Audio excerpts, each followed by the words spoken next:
Hello दोस्तों, welcome to my channel haunting horror stories. मैं पूजा, आपकी दोस्त, आपको कुछ ऐसी घटनाएं सुनाऊंगी जो हमारी लाइफ में डेली घटित होती हैं। लेकिन ये घटनाएं कुछ अलग हैं क्योंकि ये घटनाएं सच्चाई से जुड़ी हुई हैं।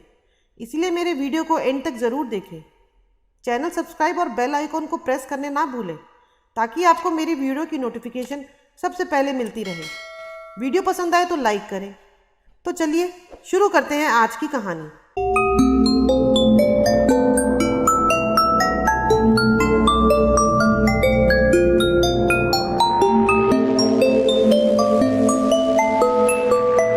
यह बात पिछले साल शिमला की है।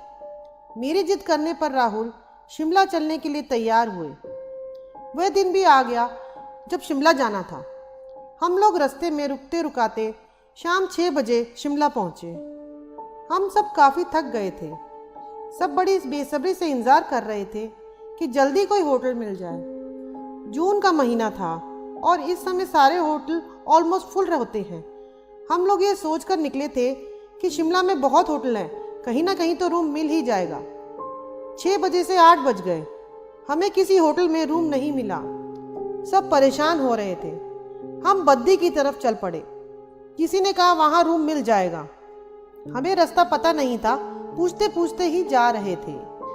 रात भी काफ़ी बढ़ती जा रही थी और पहाड़ों का रास्ता भी खतरनाक होता जा रहा था। सड़कें एकदम खाली थी। तभी हमें एक आदमी हाथ में टॉर्च ले जाते हुए रास्ता पार करते हुए मिला। उसके कपड़े फटे पुराने से थे। जून के महीना था, इतनी ठंड भी नहीं थी, लेकिन उसने ओवरकोट पहना हुआ था।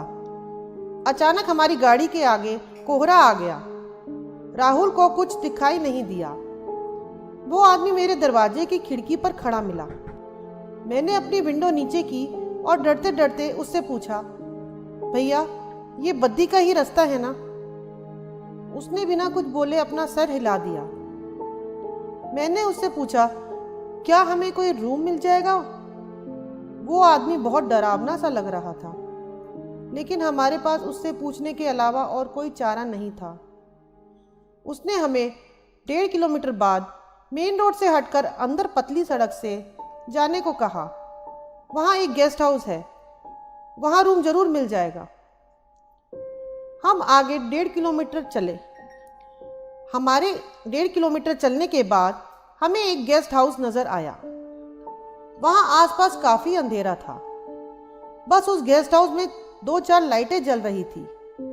हमारी सांस में सांस आई। राहुल रिसेप्शन पर जाकर रूम का पता करने गया। तभी मैंने देखा वही आदमी वहाँ एक स्टूल पर बैठा बीड़ी पी रहा था। मैं सोच में पड़ गई, यह आदमी पैदल हमसे पहले यहाँ कैसे पहुँच गया? रिसेप्शन पर भी एक आदमी बैठा था। उसने राहुल को रूम के लिए हाँ बोल दी। वह गेस्ट हाउस खाली खाली लग रहा था। रात के 9 बज गए थे और हमारे पास और कोई चारा नहीं था। इसीलिए हमने अपना सामान गाड़ी से उतारा। मैंने उस आदमी से पूछा, भैया कुछ खाने को मिल जाएगा? उसने बोला, हाँ, आधे घंटे तक ऑर्डर कर देना। बच्चे भी भूखे थे। हमने उससे खाना ऑर्डर कर दिया। खाना भी आ गया। हम सब खुश थे। हमारे रूम की बालकोनी से पहाड़ियाँ दिखाई देती थी, लेकिन ऐसी पहाड़ियाँ जहाँ दूर दूर तक कोई घर नहीं था। एकदम शांत पहाड़ी पर घना जंगल था। बस झिंगूर की आवाजें सुनाई दे रही थी। पास ही में एक बरगद का पेड़ था। डिनर करने के बाद हम बाहर सैर कर रहे थे। उस समय कोई नजर नहीं आ रहा था। थोड़ी देर सैर करने के बाद उस बरगद के पेड़ के नीचे हमें एक लड़की बैठी रोती नजर आई। मैंने उसके पास जाकर उसकी मदद करनी चाहिए, मगर राहुल ने मुझे रोक दिया। अचानक वो लड़की गायब हो गई और हम वापस अपने कमरे में आ गए। उसने सफेद रंग के कपड़े पहने हुए थे और उसके बाल इतने लंबे थे कि जमीन छू रहे थे। ऐसा लग रहा था कि वह हमसे कुछ कहना चाहती है। रात काफ़ी हो चुकी थी, करीब 11 बज चुके थे। सारा दिन सफ़र करने के कारण काफ़ी थके हुए थे, इसीलिए सोने चले गए। थके होने के कारण हमें नींद भी आ गई थी। अचानक लाइट चली गई।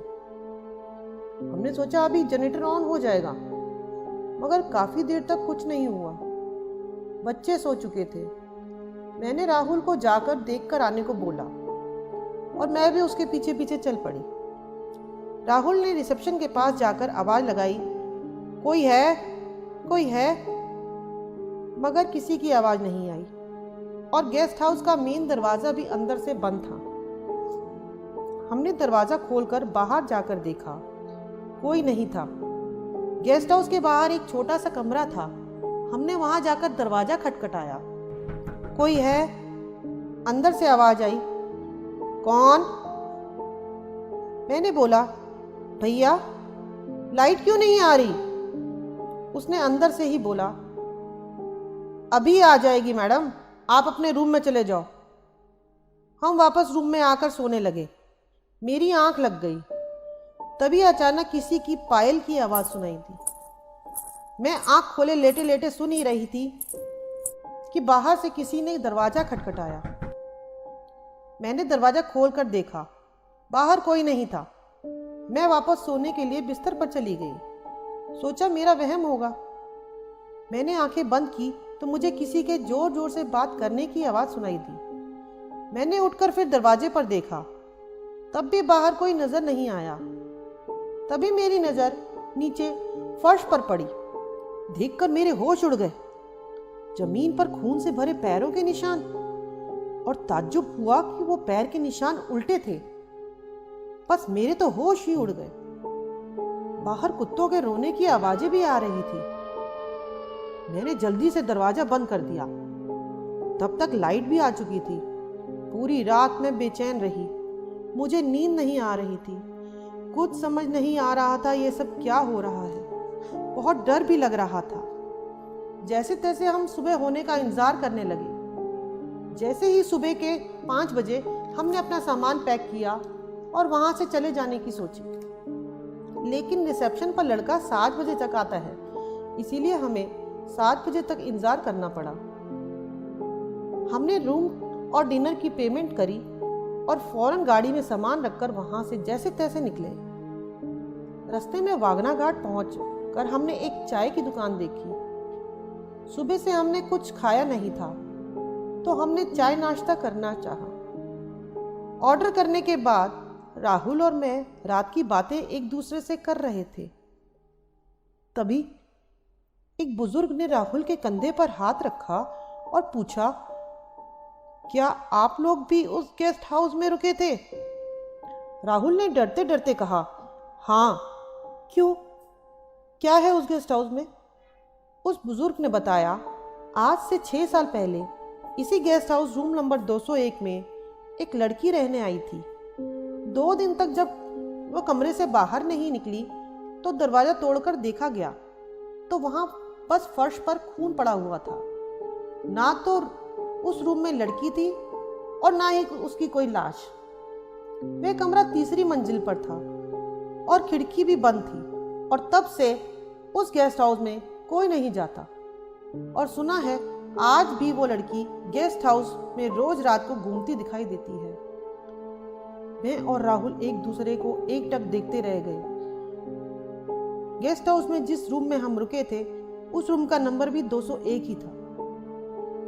उस दिन के बारे में सोचकर आज भी मेरे रोंगटे खड़े हो जाते हैं। ऐसी भयानक रात के बाद आज भी रात के समय मैं घर से बाहर निकलने में डरती हूँ।